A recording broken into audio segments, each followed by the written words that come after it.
Muy bien. Con esto en mente vamos a Romanos capítulo 11. Vamos a Romanos capítulo 11 porque vamos a conocer a Dios en los términos de Dios. En esta mañana estamos en Romanos 11, estamos en esta sección de Romanos. Hay hermanos que dicen, no recuerdan la fecha en la que llegaron, pero recuerdan el capítulo en el que llegaron. Yo llegué en Romanos capítulo 3, en Romanos capítulo 4, en el versículo tal y tal, porque ya hace casi 3 años que estamos en el libro de Romanos, y Dios mediante nos quedan 2 añitos más y ya estamos concluyendo para volver a empezar, no se crean.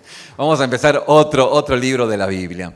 Pero Romanos 11 nos habla acerca de conocer a Dios en los términos de Dios. No, uno no puede conocer a Dios a como quiere y como se le vienen ganas. No, si tú quieres hacer las cosas, de hecho, fíjate qué notable, tú tienes la capacidad, como dice nuestro pastor, nuestro querido pastor Tony, y aquí Tony me miran los hijos, ¿no? Pero hay algo muy sabio en lo que nuestro pastor dice, mira, tú puedes tomar cualquier decisión que tú quieras, ¿sí o no? ¿Está en tus manos tomar las decisiones en tu vida? ¿Sí o no? Pero lo que no está en tus manos son las consecuencias. Tú puedes hacer lo que quieras. La decisión que bien te parezca está en tus manos. Pero las consecuencias no están en tus manos. Por eso es que tú puedes decidir por lo que la palabra de Dios dice. ¿Y qué crees? Las consecuencias a obedecer la palabra de Dios, ¿quién crees que la respalda? El mismo Señor.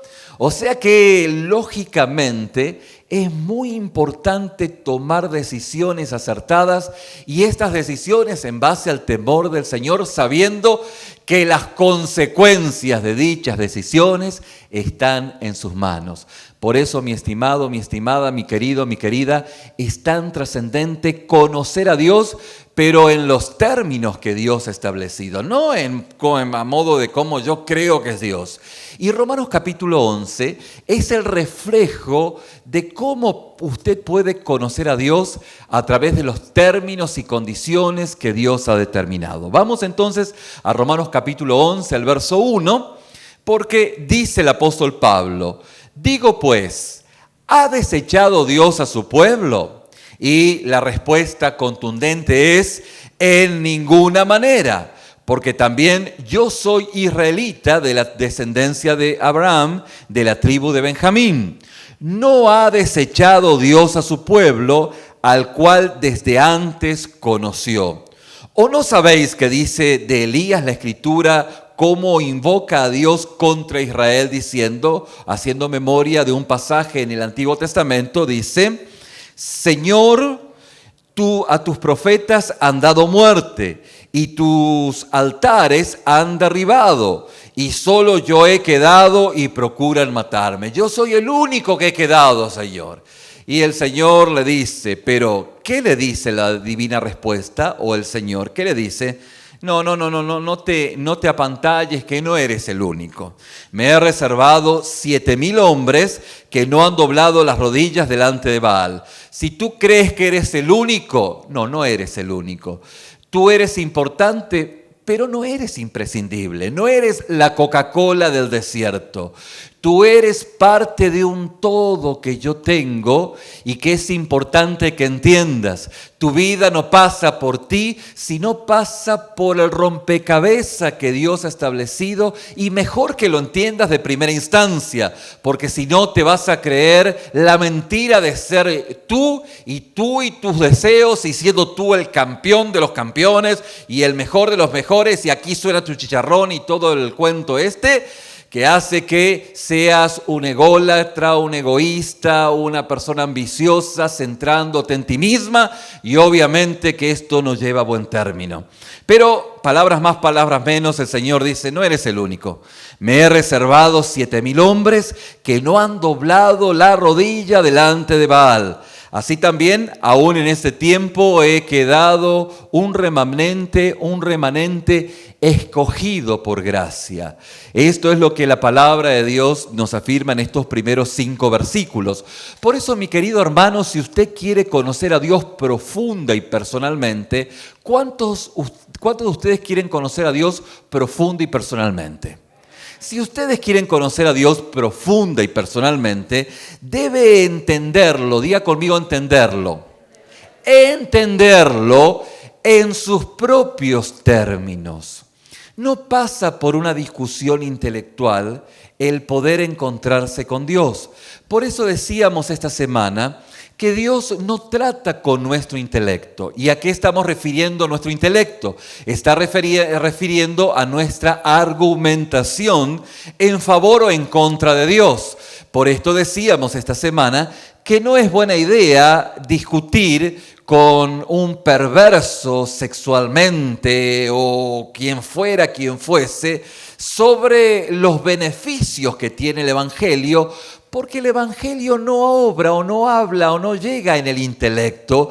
La persona que desconoce de Dios cree que el Evangelio es locura y que, el Evangelio, la narrativa del Evangelio es locura y que el poder de Dios es absoluta debilidad. Intelectualmente, el Evangelio no cuaja en aquellas personas que desconocen de Dios y también en un momento en usted. Entonces usted dice, bueno, pero ¿cómo fue que me acerqué a Dios? Porque el Evangelio no opera en el intelecto. Dice la palabra que el Evangelio va a la conciencia. ¿Y cuál es la diferencia? La diferencia es que la conciencia es algo que nosotros tenemos impreso en nuestro ADN, en nuestra naturaleza. Miren, no hay que ser muy religioso para saber que lo bueno es bueno y que lo malo es malo. No es necesario nacer en Occidente o en Oriente o en Medio Oriente para saber que lo malo es malo y que lo bueno es bueno. ¿Y cómo sabe la persona que lo malo es malo y que lo bueno es bueno? Es porque lo sabe. Que lo quiera ocultar, eso es otra cosa. Pero el mejor aliado en la rebelde naturaleza pecaminosa del hombre es la conciencia para Dios.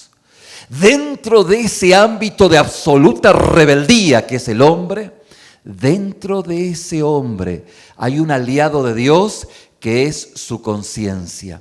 Por esto es tan importante, por esto es tan trascendente, porque cuando usted le habla de la ley de Dios a una persona, usted va a su conciencia sabiendo y entendiendo la persona que está fallándole a Dios.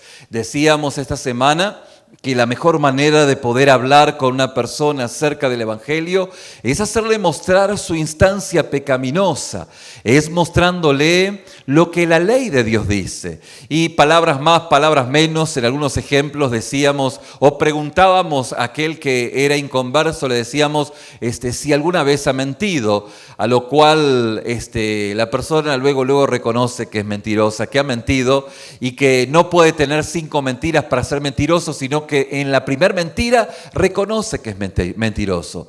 ¿Cuántas veces ha robado? Y tal vez dice ninguna, pero primero reconoció que era mentiroso, o sea que ni para qué echar mentiras, en algún momento ha robado. ¿Y qué de tener pensamientos lujuriosos o pensamientos que no son buenos pensamientos? Que él sabe, que ella sabe que tuvo malos pensamientos. Y esto es algo que en la narrativa evangelística o en la predicación del Evangelio lo que hacemos es ponerle luz al mugrero que tiene la humanidad. Entonces la persona reconoce, su conciencia le redarguye, su conciencia, tu conciencia, su conciencia lo ha redarguido en algún punto que usted estaba lejos de Dios. Mi estimado, mi estimada, no le puede echar la culpa a la luz del sol cuando alumbra sus muebles y usted dice, esta luz me embarró todo el mueble con mugre. No. Lo único que hace la luz es exponer la mugre que hay en el mueble. Eso si usted no lo limpió, ¿sí? Pero para poder ver qué tan limpio está un mueble es exponerlo ¿a qué? A la luz. La luz evidencia qué tan limpio, qué tan sucio está ese mueble. No podemos echarle la culpa a la luz.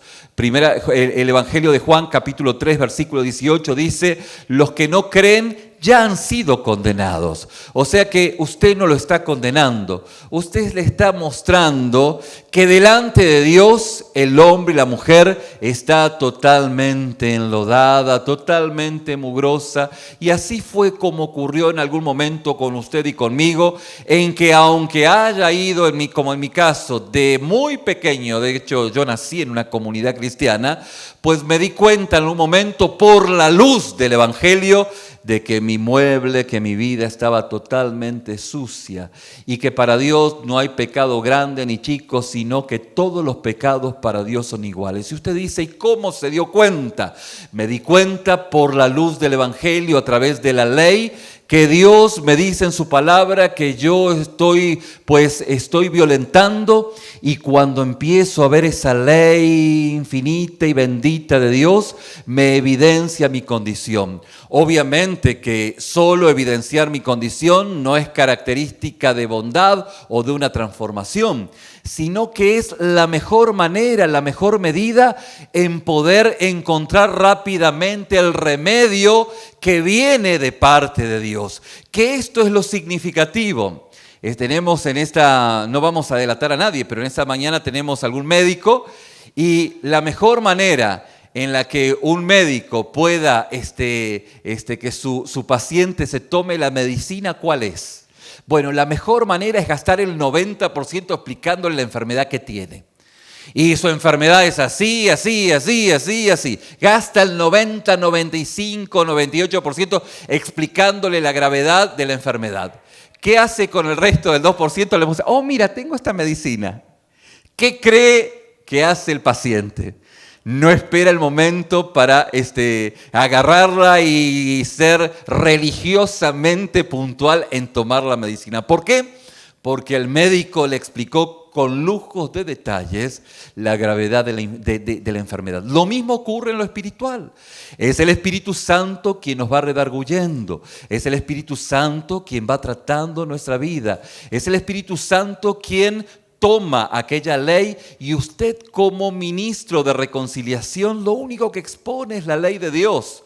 Ley de Dios que se expone desde este púlpito, pero en diferentes escenarios de su vida, en diferentes ámbitos, donde usted no condena a la gente, sino que expone la palabra, y la palabra condena las acciones de esta persona que en su conciencia, diga conmigo conciencia, empieza a redarguirle de que está andando por el monte.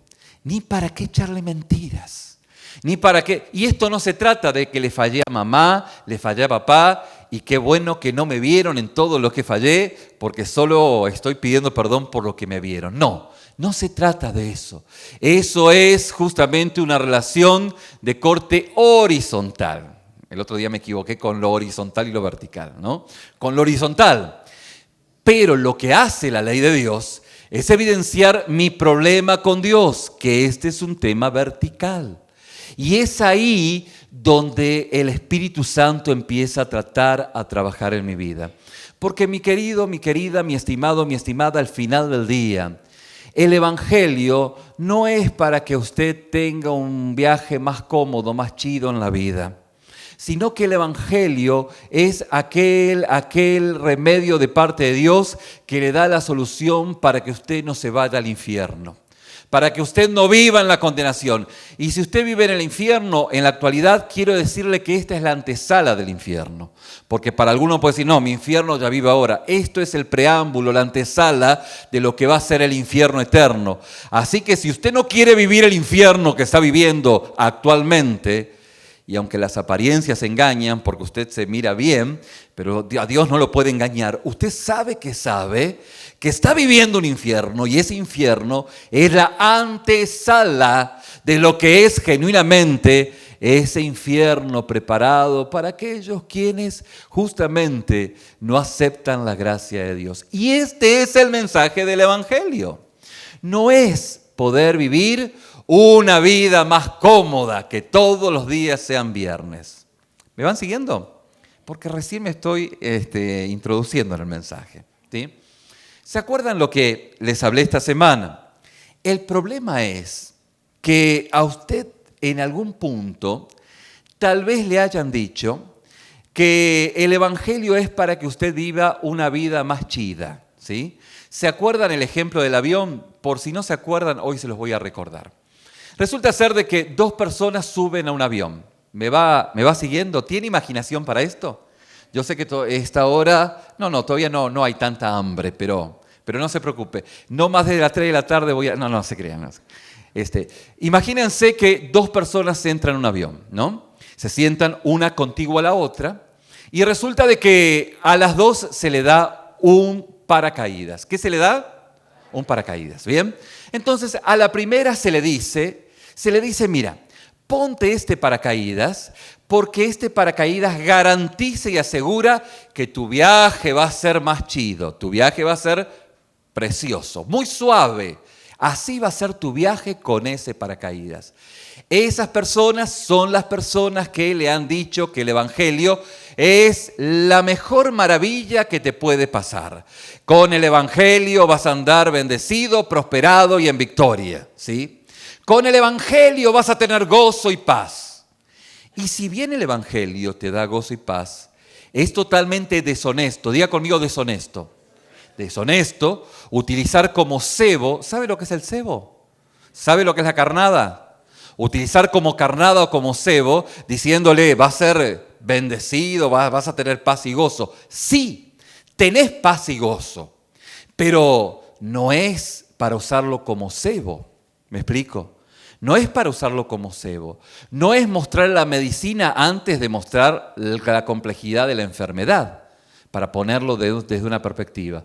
Usted jamás, si yo le dijese en esta mañana, Dios tiene un plan maravilloso para su vida. Bien, si usted no tendría ningún pensamiento religioso, yo le preguntaría, ¿qué sería un plan maravilloso para su vida? Alguno me diría, bueno, que me gane $1.000.000. Otro plan maravilloso para mi vida es que tenga un carro del año. Otro plan maravilloso es que, no sé, y póngale, porque el plan maravilloso para algunos es cualquier cosa de lo que creen honestamente que es un plan maravilloso. Y si yo le dijese que Dios tiene un plan maravilloso, ustedes dirían, órale, qué bueno. Por cierto, sería muy manipulable, muy deshonesto de mi parte, decirle de que, bueno, no, si usted viene acá, porque quien viene a la iglesia más o menos quiere ser mejor, ¿sí o no? Cuando usted viene a la iglesia quiere tener una mejor manera de vida, ¿no? Cuando recién llega, ¿bien? Entonces yo le digo, no varón, no solamente va a estar bien, va a estar lleno de oro, lleno de propiedades, lleno. Nomás pacte por acá y eso sería el business. Y de acuerdo a cómo usted pacta, pues ahí va a ver cómo le va a ir, Y si no le funciona el pacto, es su problema de fe. Es una instancia de extremada manipulación en cuanto a lo que es esencialmente el mensaje del Evangelio. ¿Qué le han dicho a esta persona? Lo que le han dicho a esta persona es que se ponga ¿qué dije? El paracaídas. No sé por qué me sale salvavidas. Me parece que el ejemplo lo tengo que usar en un barco. No, pero ya me metí en el avión. Así que vamos a dejarnos en el avión. Le han dicho que el paracaídas es para vivir, para tener un viaje más suave. Todo lo que dije anteriormente es para decir esto. Entonces que se lo pone escéptico al paracaídas porque dice, el pastor me dijo que si me pongo el paracaídas del Evangelio voy a viajar más suave. Bueno, ustedes han viajado en avión, y el que no ha viajado en avión ha viajado en Greyhound, ¿sí? O he viajado en el expreso. Yo viajé una vez en el expreso de Houston a Miami. Fue un viaje, yo pensé que los buses en Estados Unidos eran como los buses en México, en Argentina o en diferentes partes que son first class. Que lo dije en inglés, ¿yo? ¿Lo dije bien? ¿Sí? Muy bien. Pero no, bueno, así son, ¿no es cierto, hermano Nacho? ¿Sí? ¿Sí? El asiento del avión es, el hermano prefiere irse 12 horas en su camioneta que... No se crea, igual se vino en avión. Pero el punto es, sumado al asiento que es incómodo, un morralito en la espalda. Es horrible. Y este señora o joven, que le dijeron que el viaje iba a ser más cómodo, está sentadito en la mera puntita del asiento. Está sentadito así. Incomodísimo. Para colmo, los que están en el avión se ríen de él. Le hacen bullying. Lo avergüenzan. ¿Qué cree que hace este señor? Este señor dice, esta sobrecargo me mintió. Esta sobrecargo me dijo que me ponga el evangelio, que me iba a ir bien, que me ponga paracaídas o salvavidas o lo que fuera, que me va a ir bien y me está yendo como en feria. Esto es mentira. ¿Qué voy a hacer con ese paracaídas? Ahí te va. ¿Qué voy a hacer con el evangelio? Ahí te va. Por eso es que no esperamos próximamente un gran avivamiento. Esperamos en mucha gente una gran apostasía. Porque le han dicho que el viaje iba a ser cómodo, que iban a ser campeones, que les iba a ir como no sé, como reyes. Y el único que se la lleva como rey es el religioso que, pues, bueno, dejemos ahí, ¿no? Pero el punto es que justamente no esperamos un gran avivamiento, sino que esperamos mucha gente que agarre, suelte el paracaídas y lo revolee y diga, esto no funciona. ¿Por qué? Porque no se viaja suave con este paracaídas en la espalda. ¿Esto qué ocurrió con el primero? ¿Me van siguiendo hasta acá? Pero recuerdan que había otra persona en el avión. Habían varias, pero otra persona que le dieron el paracaídas. A la otra persona que iba sentada en el mismo contiguo a esta persona, le dijeron lo siguiente. Le dijeron, mira, ten este paracaídas y no te lo saques, porque a 10.000 metros el avión se cae. ¿Qué creen que pasa? Esta persona no se suelta de ese paracaídas por más incómodo que esto fuera. Y esto es el evangelio. El evangelio no es para que te vaya chido. El evangelio no es para que te vaya bien. El evangelio es para librarte de la ira de Dios por el pecado y las consecuencias de tu pecado. Que misericordiosamente Dios en su bondad te haga vivir más suave porque confías en sus promesas y Él te da gozo y paz para superar todas las situaciones. Eso es otra cosa. Pero que Dios no garantiza que el viaje sea cómodo o que no haya turbulencias. Las turbulencias van a existir. Las turbulencias al que le dijeron una cosa o al que le dijeron la otra van a estar de todos modos. Pero el punto es la motivación. Diga conmigo, motivación. La motivación. Porque la motivación de aquel que tenía el paracaídas y que le dijeron que a 10.000 metros el avión se cae, ¿se acuerdan que le dije algo bien cómico, no? Había una sobrecargo, una azafata, un azafato, un mozo, ¿cómo se dice? Así, ¿no? ¿Cómo? Sobrecargo, ¿no? Un sobrecargo que era novato y que quería impresionar, y que vaya se impresionó. Con la charola de café, le tiró café, lo embarró a segunda persona. Y le hizo sentir el quisquilleo de la carne con la piel y todo así. Ahora, que le han dicho que no se saque el paracaídas porque el avión se cae a 1.000 metros, ¿qué cree que hizo cuando se le cayó el café? No se sacó el paracaídas, porque sabía que el paracaídas no era para eso. Es más, como decíamos muy graciosamente, anhelaba que el avión se caiga para librarse de este ingrato sobrecargo. ¿Por qué? Porque en realidad sabe que ese paracaídas es para el momento en que el avión se caiga, para el momento en que la vida se termine. Y esto es el evangelio. El evangelio de Dios tiene justamente ese efecto. Cuando usted reconoce su pecado, reconoce su condición, reconoce por el Espíritu y por la luz del evangelio, y usted mira y dice, ¡ay, caray, qué sucio que está esto! Pero es honesto, dice, no, la luz esto no lo hizo. Esto lo hice merito yo y mis condiciones, mis circunstancias. Y bueno, ni para qué decirlo. Usted sabe, no quiero atentar a su inteligencia. Usted sabe bien, usted sabe que sabe cómo se encuentra. Y usted sabe que la luz lo único que hizo fue evidenciar la manera en la cual está. Y esto es lo que ocurre cuando usted encuentra su condición. puede reconocer la solución que el Señor Jesús le da en la cruz del Calvario, que el Padre le da a usted a través de su Hijo en la cruz del Calvario. Usted acepta el obrar de Cristo, le pide perdón por sus pecados, reconoce su condición y el Señor de una manera totalmente inexplicable, milagrosa, limpia ese mueble que es usted.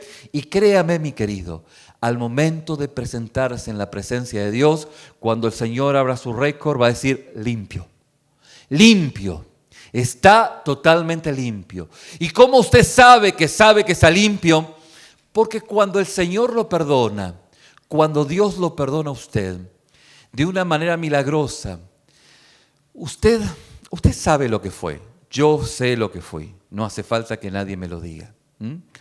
Pero de una manera milagrosa es como que el Señor limpia todo. Hay paz en nuestro corazón. Recordará usted la mujer que fue encontrada en el mismo acto de adulterio. Hoy no hacemos tiempo para detenernos, pero vamos a decirlo brevemente. Esta mujer fue, y qué interesante, no lo agarraron, no lo cacharon al hombre, pero sí a la mujer, ¿no? Pero el tema es que a la mujer lo agarraron y la iban a apedrear, ¿se acuerdan? Y encontró el perdón, encontró el favor de parte de Dios. Jesús la redimió. Y entonces resulta ser de que luego de lo que Jesús dijo, esta mujer, Jesús le dice a esta mujer, ¿dónde están los que te condenan? Y ella dice, no hay nadie. Entonces Jesús le dijo, vete y no peques más. En ese momento fue como que su corazón fue totalmente limpio, el poder milagroso del Señor. ¿Qué es lo que hace en nuestra vida? Dice el Señor que es yo soy el que soy, no yo fui el que fui. Y en el presente el Señor me redime, limpiando mis pecados y obviamente quitando esa culpa. De tal manera que yo puedo mostrar un corazón que está con cicatrices, sí, pero no sangrante, porque el Señor me ha redimido. Dios ha perdonado mis pecados. Y cuando esto ocurre de una manera en la cual es inexplicable, pero yo lo veo. Antes no veía nada, pero ahora lo veo. Veo la obra de Cristo porque veo mi mugrero y veo la obra de Cristo y le pido perdón y el Señor milagrosamente obró. Y cuando antes no veía nada, ahora lo veo. Y como lo veo, empiezo a caminar en ese camino de gracia. Hoy un hermano en la escuela dominical nos ilustraba muy clara y profundamente. Antes, cuando veía la creación, no veía nada. Ahora cada elemento de la creación es un motivo de agradecimiento a Dios por las evidencias que Dios muestra de su bendita creación y es evidencia de lo que Dios ha hecho en mi vida. Y esto es la evidencia de ese gozo inefable, de esa comunión constante, de ese cuidado de Dios que hace que yo entienda y sepa y valore y vea su cuidado a partir de sus promesas. Y sus promesas hacen que justamente vea cómo Él va cuidándome, a tal punto que cuando ya llegue a la plenitud de mi vida, yo no tenga temor a dar el paso por el umbral hacia la eternidad. ¿Y cómo no tengo temor? Porque sé de que Dios me ha cuidado tanto, ¿no es cierto, hermana Irma? Estuvo siempre estuvo. Y de esa forma no hay temor. ¿Por qué? Porque yo sé que así como estuvo en cada momento, estará en el umbral de mi vida. Y el día que yo pase, seguramente me voy a encontrar ahí. Y cuando el Señor me sostenga del otro lado, voy a decir, sabía que estabas ahí. Si estuviste en toda mi vida, no eres un desconocido, eres un bien conocido. Y esta es la experiencia que nosotros vivimos. Por eso, si queremos conocer a Dios profunda y personalmente, debemos entenderlo en sus propios términos. No podemos imponerle a Dios la manera en que debe darse a conocer y revelarse. No podemos decirle a Dios, dame un sueño. No, aunque algunos están bien dormidos. Dame una guía o dame una autoridad humana. Dame a alguien que me diga luego lo que tengo que hacer. Lo que pasa es que Dios no quiere hacer magia en nuestra vida. Y fíjense que cuando más miseria hay un pensamiento que hemos denominado un pensamiento mágico. ¿Cuál es el pensamiento mágico? El abracadabra. El pensamiento mágico es, fíjense qué interesante, prolifera más cuando más miseria hay. Por eso cuando más miseria hay más casinos, hay más, ¿cómo se llama eso? Bingos y todo eso. Cuando más, la gente que más miseria tiene quiere salvarse de una forma milagrosa, de una forma más que milagrosa, mágica, ¿sí? Y esto justamente es el pensamiento mágico. Y cuando dicen milagrosa no están refiriéndose a un milagro de parte de Dios, están refiriéndose a la magia. Y este pensamiento mágico es diabólico, porque Dios no hace magia. ¿Qué Dios hace? Milagros. ¿Y cuál es la diferencia? Bueno, la diferencia es que los milagros es poner los panes y los peces y Dios los transforma. Dios va a hacer un milagro de darte un trabajo, eso si tú te levantas a las 3 de la mañana a buscarlo. Si te levantas a las 11, muy probable que no pase nada, que estés esperando magia, pero Dios hace milagros. Si tú pones panes y peces, si tú vives en el temor de Dios, Dios va a tener su mano puesta, ¿sí? Si no, pregúntele al sheriff de la ciudad de Houston, que un mensaje precioso tuvo uno de estos días. Pero justamente estaba refiriendo, o estoy refiriéndome, acerca de que Dios respalda sus promesas. Y esto es justamente vivir bajo el temor de Dios y bajo los términos de Dios. Y conocerlo a Él bajo lo que Dios dice. Y como decíamos anteriormente, a veces decimos, dame una autoridad humana, a alguien, un mago, un brujo o un apóstol que me diga lo que va a pasar en mi futuro. Pero en eso no hay transformación. Romanos capítulo 8, versículo 2 dice que tiene que haber una transformación en nuestra manera de pensar. ¿A través de qué? A través de la renovación de nuestro entendimiento. Y hay una renovación de nuestro entendimiento cuando ponemos por obra las promesas de Dios. Y cuando ponemos por obra las promesas de Dios, Dios nos bendice. Fíjense, mis queridos hermanos, muchas veces gente me dice, no, yo no me pongo a servir a Dios o a buscar a Dios porque mi familia va a ser un desastre. Mis estimados, yo soy prueba evidente de que ponerse a trabajar para el Señor y servir al Señor, Dios cuida tu familia y Dios protege tu familia. Y el Señor se glorifica en tu vida y en la vida de tus hijos. Es evidencia. Es una evidencia de que Dios respalda sus promesas. Cuando el Señor dice algo no es para ponerte la vida a cuadritos. Cuando hay un semáforo en rojo, un rojo que Dios te pone y dice no cometerás adulterio o no cometerás fornicación o vivirás en pureza y en santidad. No es un rojo así, ¿por qué? Y yo lo cruzo. No, porque si tú cruzas una luz en rojo es muy probable que tengas un accidente mortal. Y a buen entendedor, no quiero atentar su inteligencia, mi querido. No quiero ir más de la raya. Pero quiero hacerle entender a través de la palabra que cuando Dios pone una advertencia es para su bien. Y esto es aquellos quienes se conducen en el temor de Dios y que obedecen a la palabra y que empiezan a ser renovados en su manera de pensar. Por eso es que es tan importante no decirle a Dios, dame una autoridad humana, dame una guía, dame un sueño, porque el Señor te diría, te he dado mi palabra, léela y llega a conocerme. Porque es ahí, ¿es en dónde?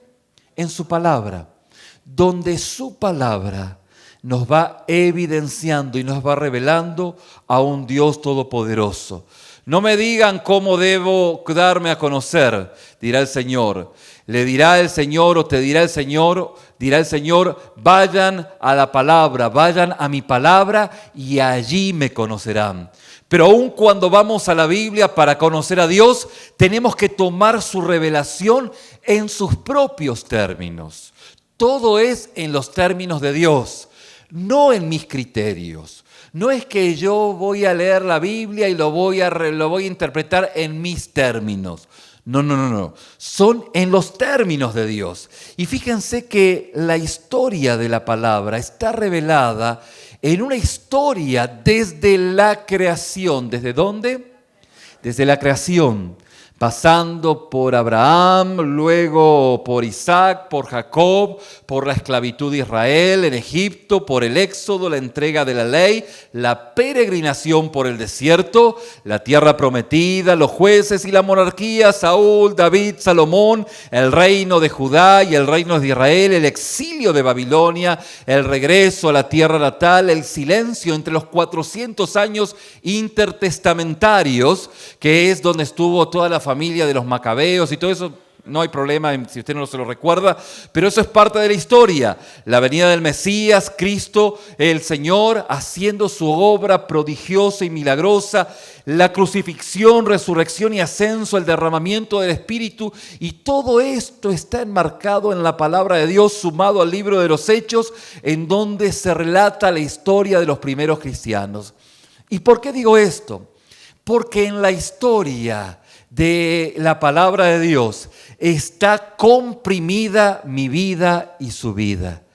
Es la historia quien habla acerca de su vida. Por eso dijimos en algún momento que ya no leemos la Biblia.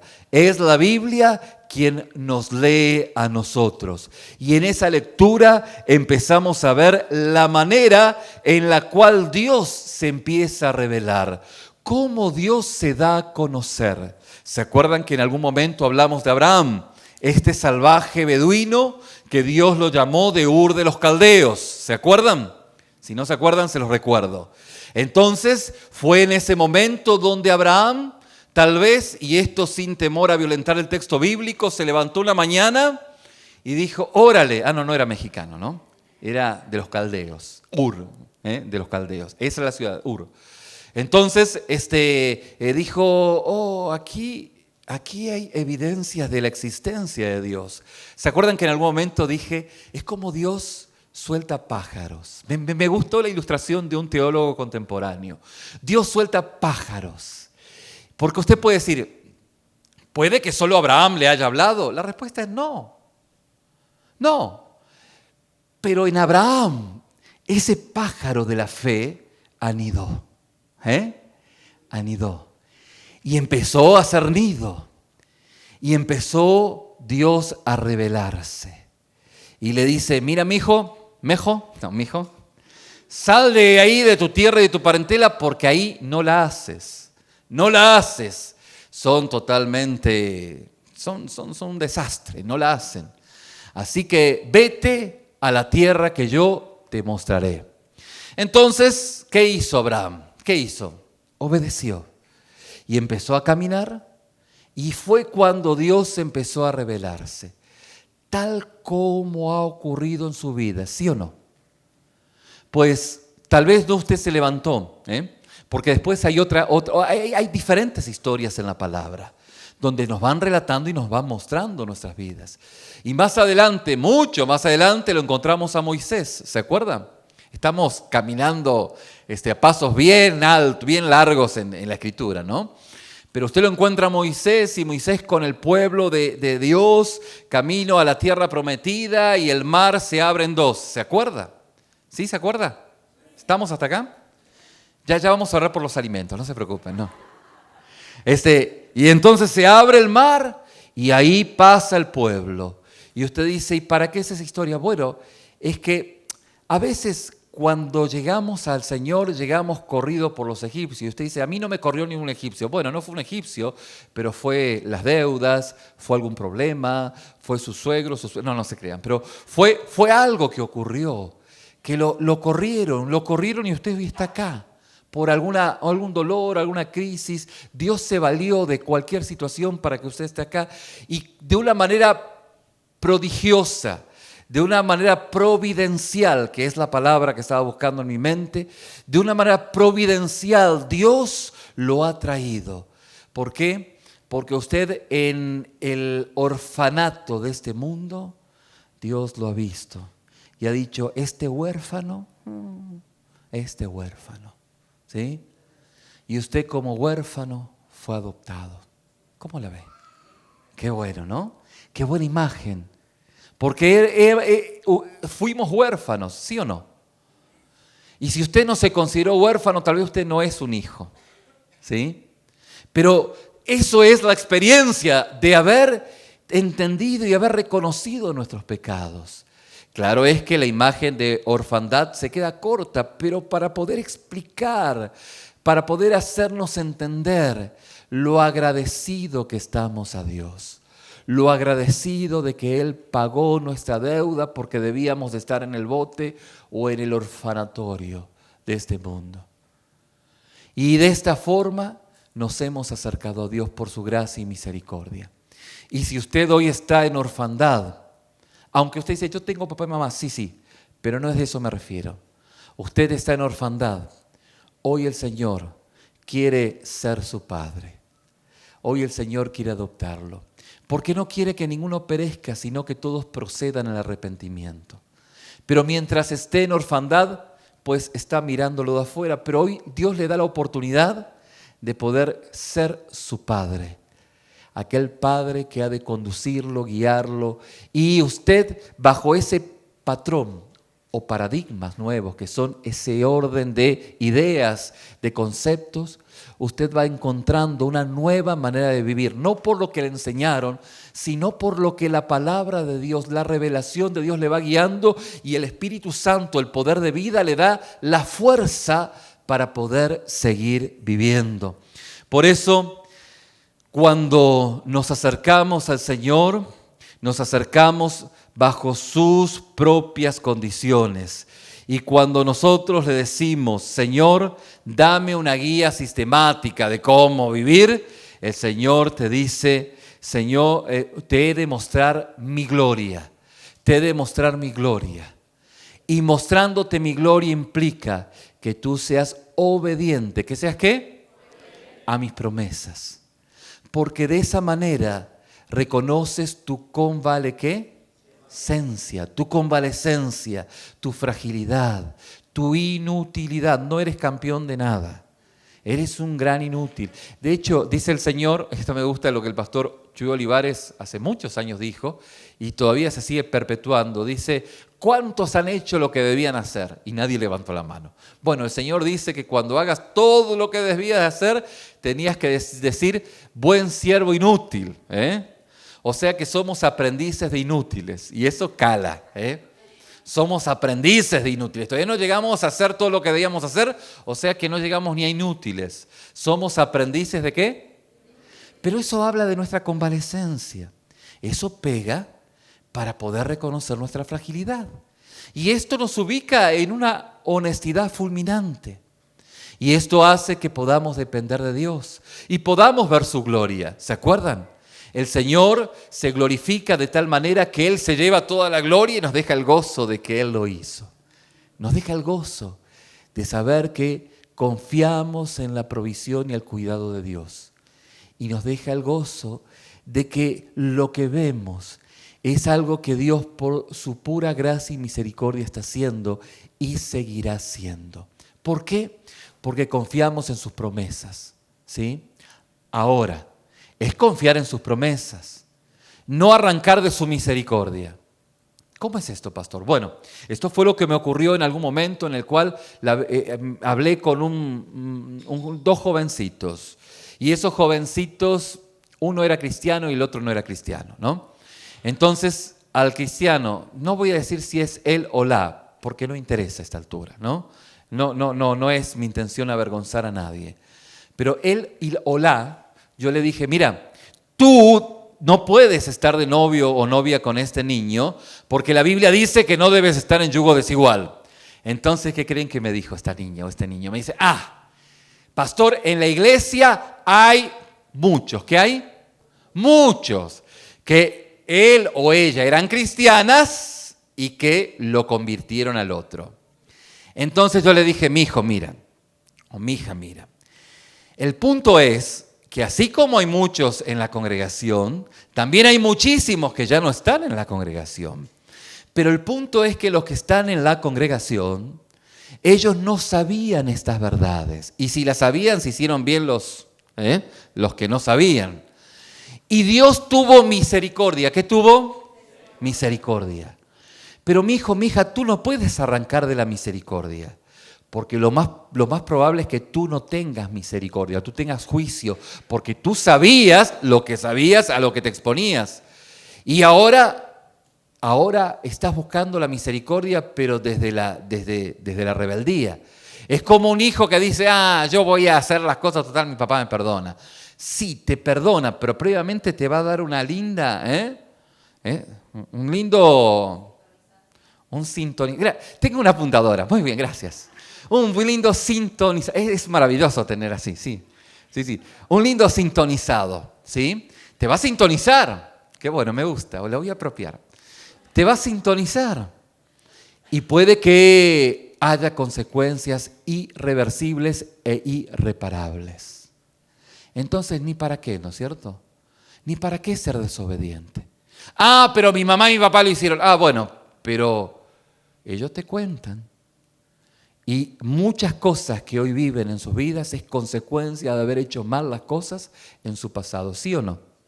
Y que lo contamos avergonzadamente o lo cuentan avergonzadamente, no para avergonzarlos, sino para evidenciar que así no se hacen las cosas. Y esto es justamente lo que la palabra de Dios nos advierte, es manejarnos bajo los criterios de Dios, bajo aquella gloria que Dios ha establecido, porque es así como conocemos a Dios. ¿Cómo conocemos a Dios? Conocemos a Dios a través de su palabra, bajo sus términos y sus condiciones. Por eso es que los primeros 11 capítulos de Génesis, ustedes saben, ¿cuántos saben que el libro de Génesis no se escribió primero? No. El libro de Génesis, mayormente los 11 capítulos del libro de Génesis, es uno de los libros más tardíos. El libro de Génesis es como el índice de un libro, ¿bien? Cuando un escritor escribe un libro, hace un índice, un apéndice, un rasgo biográfico, ¿sí? ¿Cómo sería la palabra? Un contenido, el principio, ¿bien? Vamos a dejarla, sería... No, pero me encanta, me gusta, sí. No, está bien.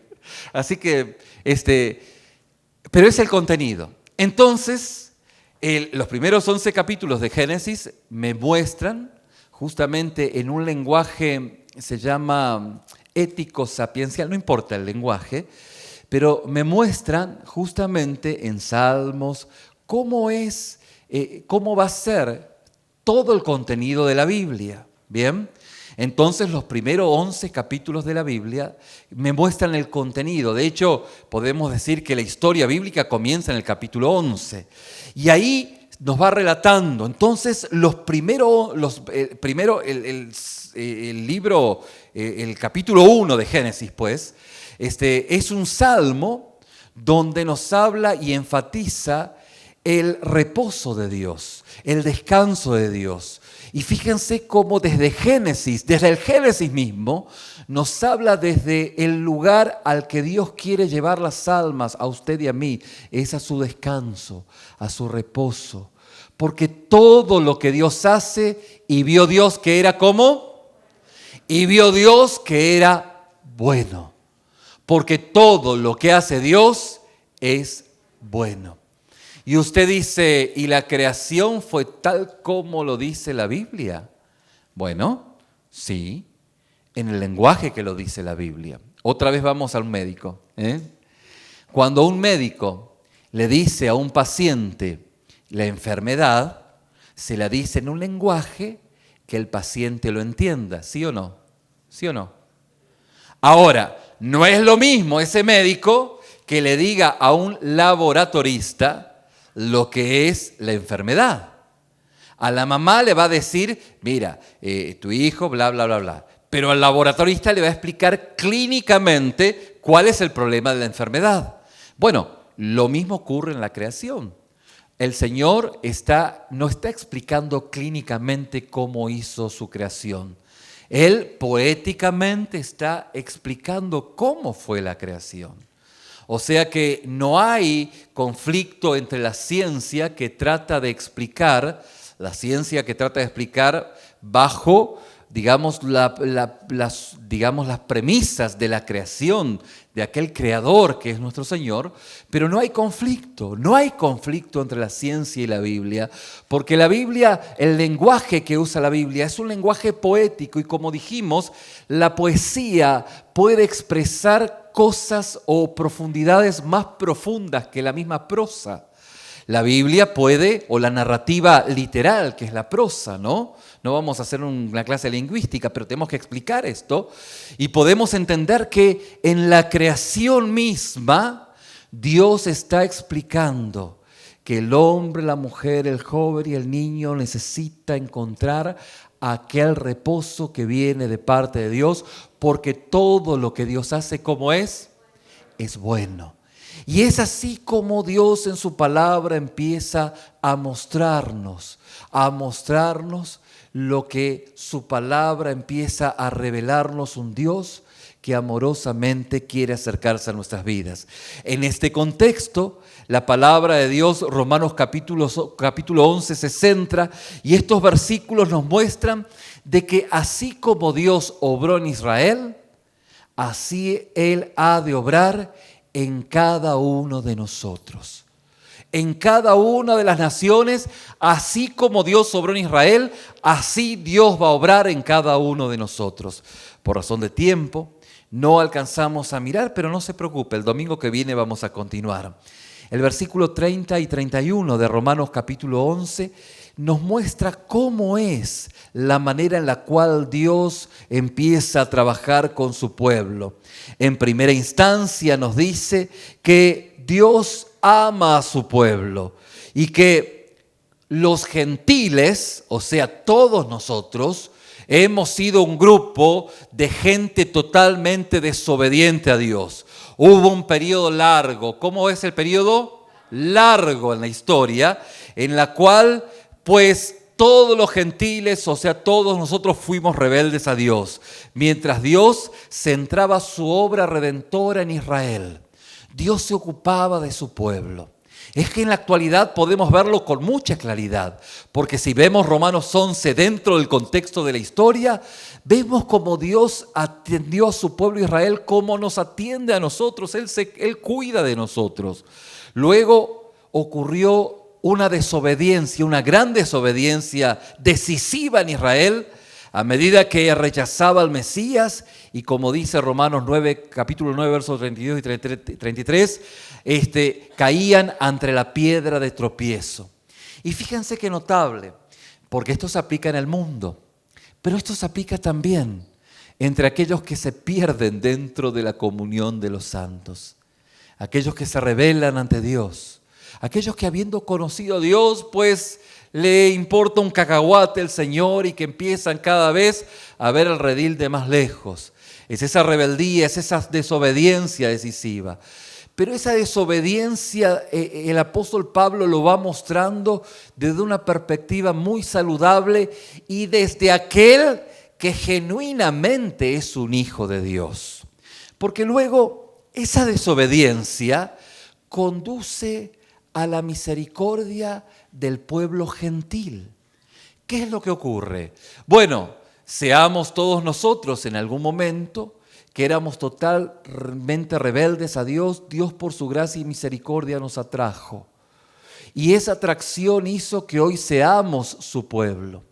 Pero también se aplica en otro contexto, en donde nosotros, siendo sus hijos, nos rebelamos contra Dios.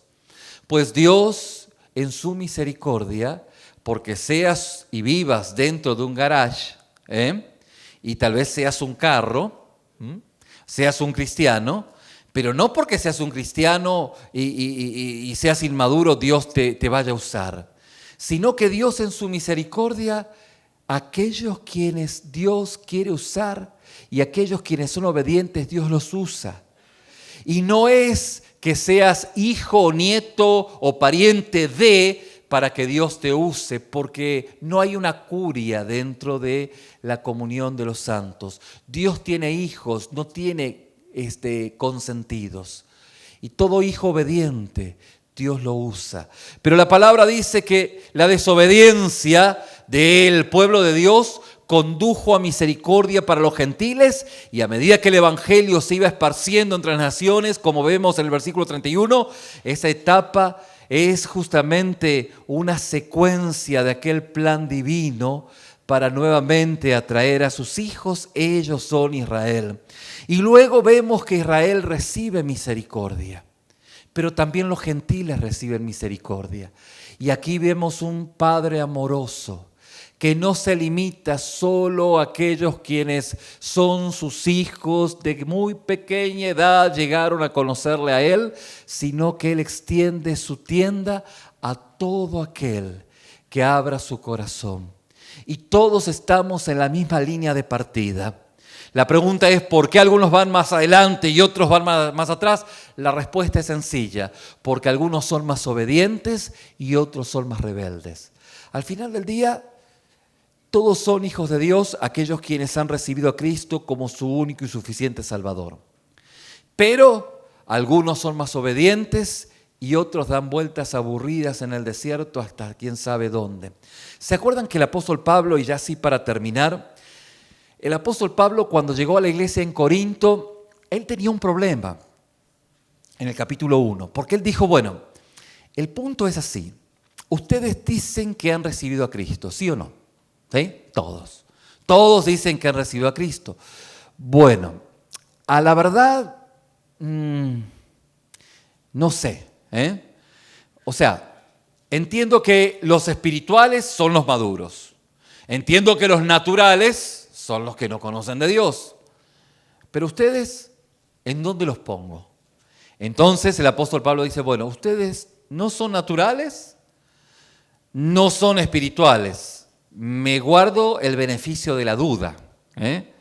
Tengo el beneficio de la duda, pero ustedes son carnales, son niños espirituales. Y no hay problema con que sean niños porque todos comenzamos como niños. El punto es que se queden como niños. Y es ahí donde nosotros vemos que esa línea de partida para todos es igual, pero hay algunos que se quedan como niños dando vueltas aburridas en el desierto, no siendo obedientes a la palabra, perdidos en la misma casa de Dios. Y esto es algo que, como termina el capítulo 11, dice, hablando de los misterios de Dios. Son profundos sus misterios. Pero el punto es que el Señor nos llama, nos lleva otra vez a reflexionar, nos lleva otra vez a reconsiderar por el Espíritu nuestra condición delante de Él. Y si así sea, que somos huérfanos viviendo en el orfanatorio mugroso de este mundo, y que por el Espíritu Santo nos damos cuenta que hoy el Señor quiere adoptarnos como sus hijos.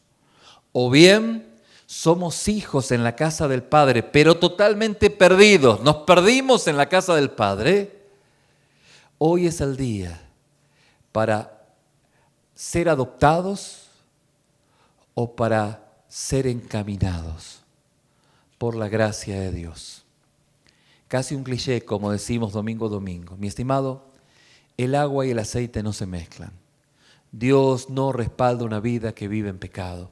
Y por más que usted se vista de seda, pues no puede. No va, no llega al estándar.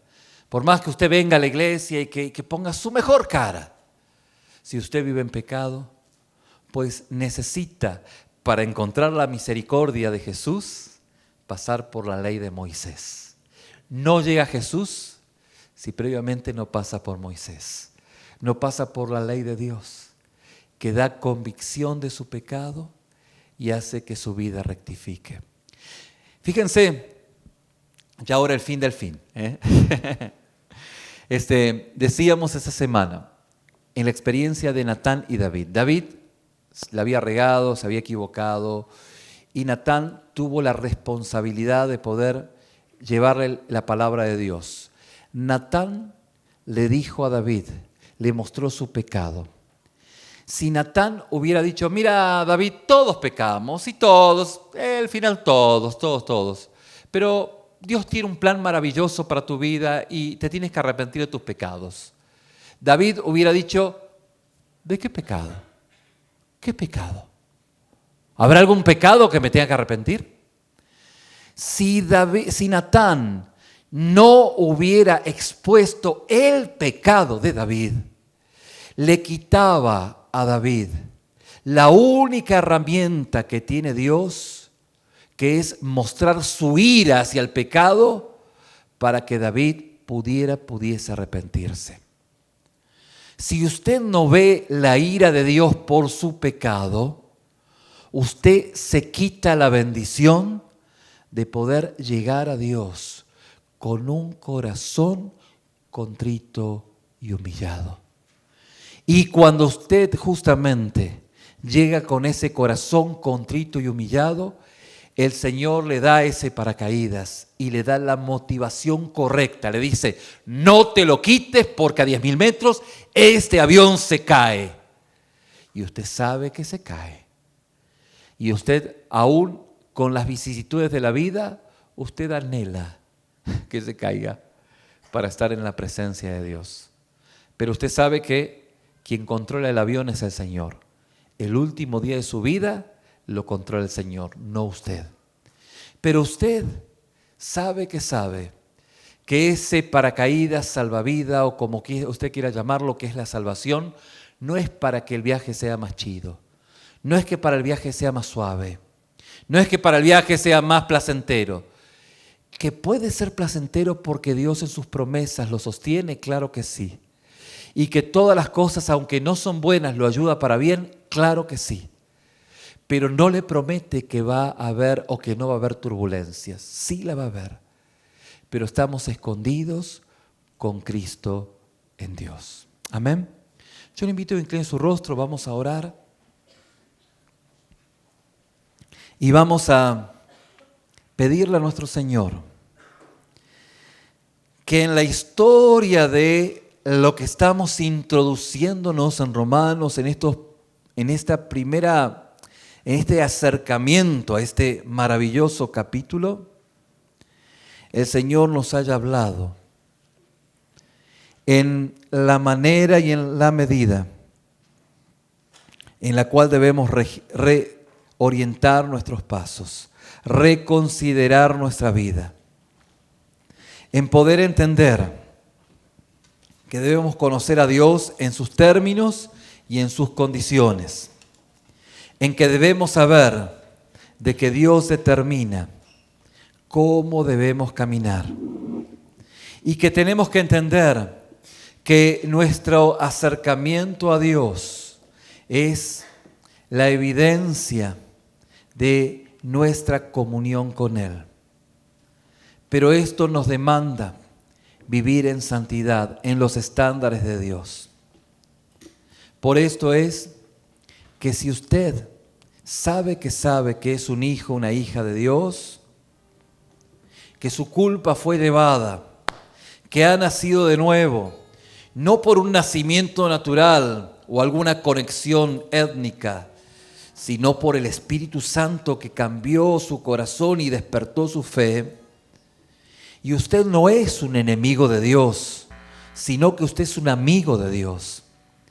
Pero que el caminar por este pueblo le ha ensuciado los pies y usted necesita que el Señor con ese lebrillo limpie otra vez sus pies para que quede limpio. Hoy es el día para pedir perdón.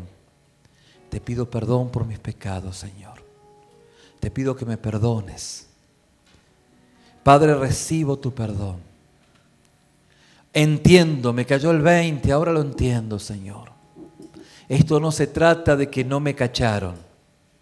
Esto se trata que tú me estás redarguyendo de que estoy haciendo las cosas mal, de que estoy caminando por el monte aunque nadie se da cuenta, que la vida me ha hecho un knockout y que estoy en la lona, aunque parezco bien paradito, pero estoy en knockout. Tú me conoces, Señor. Ministra mi vida. Y experimento en esta mañana el abrazo del Padre. Porque el Señor quiere abrazarlo. Usted es su hijo. Es hijo, hija de Dios. Pero también habrá personas en esta mañana que dicen, no, yo me considero más hijo, me considero estar en el orfanato de Dios. o en el orfanato del mundo, no en la casa del Padre. Y entiendo que hoy el Señor me da la oportunidad de ser adoptado como su hijo. Reconozco mi condición. Puedo acercarme como aquel hijo pródigo diciendo: Padre, he pecado contra el cielo y contra ti. No soy digno, porque reconozco que he pecado contra el Padre. Que la luz del Evangelio evidenció el mugrero y que ya tengo que dejar de dar excusas justificando lo injustificable. Y si usted, mi estimado, mi querida, ustedes se considera huérfano, viviendo en orfandad, este es el momento, este es su momento de encontrarse con la adopción del Padre. Este es el momento que esa gracia llega a usted y quiebra su corazón. Y usted reconoce su condición y se vuelve al Señor en quebrantamiento y en arrepentimiento. Y esta secuencia es una secuencia que el Espíritu Santo, aún antes de decírselo a usted sabe que ese es el camino. Con sus palabras o con las mías, dígale: Señor, te recibo en esta mañana. Te recibo. Quiero ser tu hijo. Te pido perdón por mis pecados. Ahora te veo. Veo mi condición y la gravedad de ella. Y veo el remedio de la cruz. Gracias, Señor, porque tú me estás poniendo este paracaídas. Que aunque pudiera ser incómodo, alguien me venga a avergonzar, yo sé que al momento en que esté al umbral de esta vida, no me voy a caer, no voy a morir, porque tú me vas a sostener. Padre, ministra en la vida de tus hijos, aquellos huérfanos que hoy son tus hijos. Derrama de tu gracia, tu presencia y tu cuidado. Ministra sus corazones y confirma la oración de fe que cada uno de ellos están haciendo. También en aquellos quienes son tus hijos y que hoy están poniéndose a cuenta contigo. Quienes son tus hijos y empiezan a ver que como el pueblo de Israel, tú tienes misericordia y que ellos tienen que ocupar el lugar que tú le has llamado, porque el llamado es irrevocable. Pero Padre, que dejen de resistir a ese río tuyo y que se dejen llevar por el caudal de tu presencia.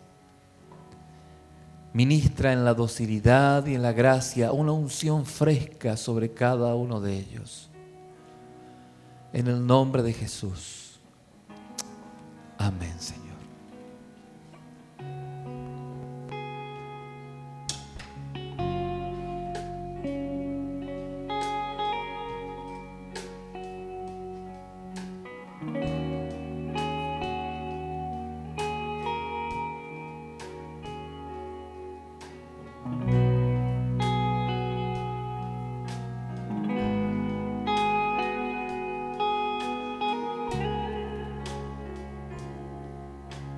Quiero buscarte a ti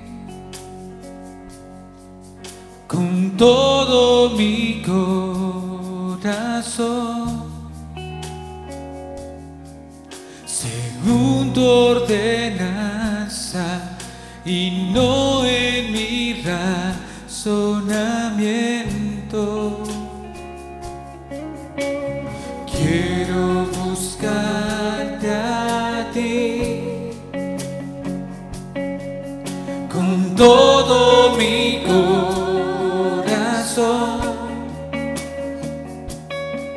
según tu ordenanza no en mi razonamiento.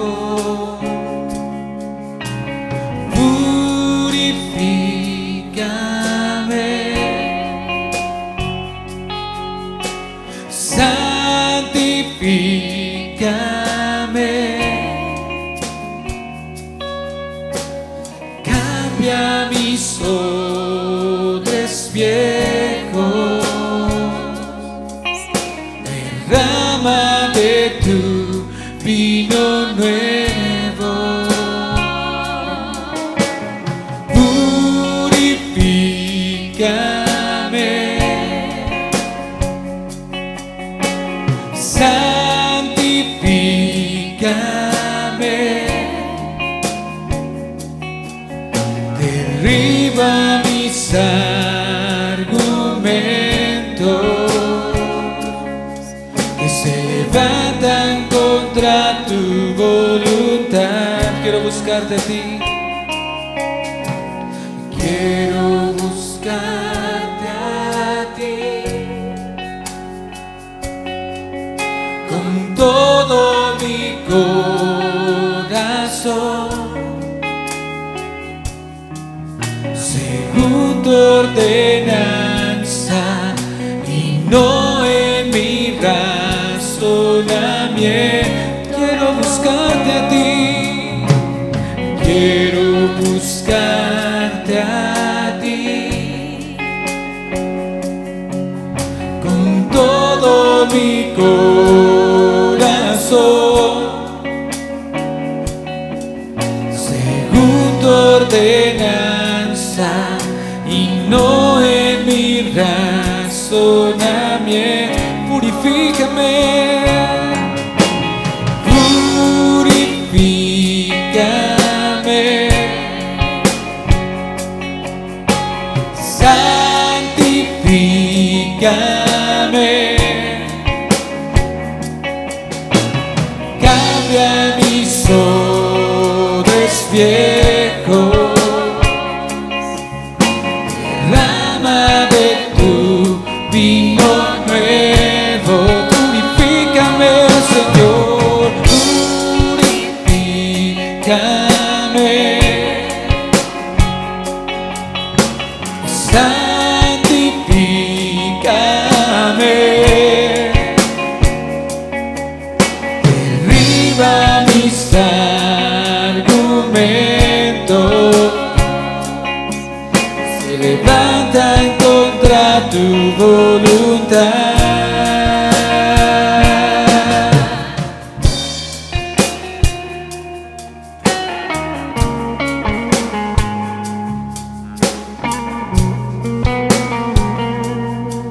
Venimos ante ti, Señor,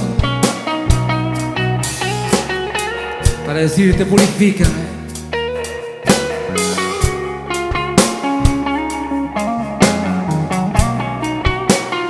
Levantemos nuestras manos y digámosle al Señor: purifícame, purifícame,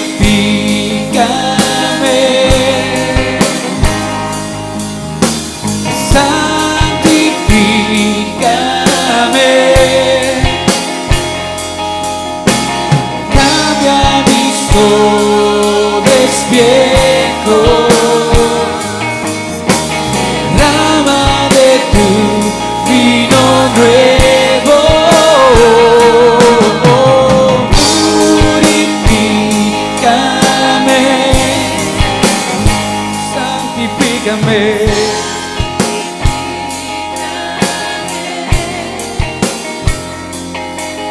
derriba mis argumentos que se levantan una vez más. Purifícame, Señor,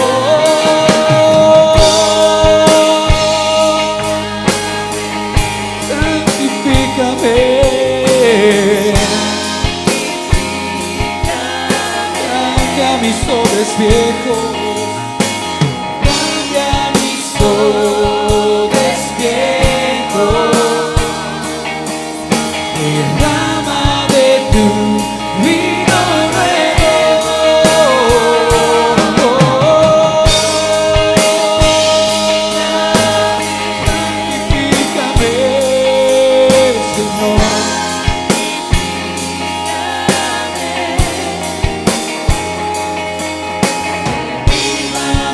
argumentos, que se levantan contra tu voluntad. Derriba mis argumentos, derriba mis argumentos,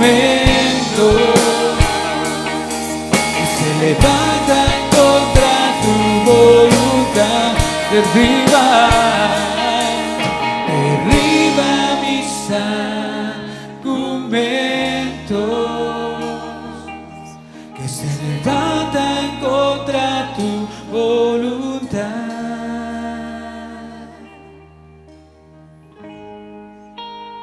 Sí, Señor, derriba nuestros argumentos con tu palabra.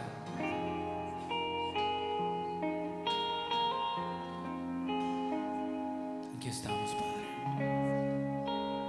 reconociendo que necesitamos ser purificados y ser transformados por ti. En nombre de Jesús te agradecemos.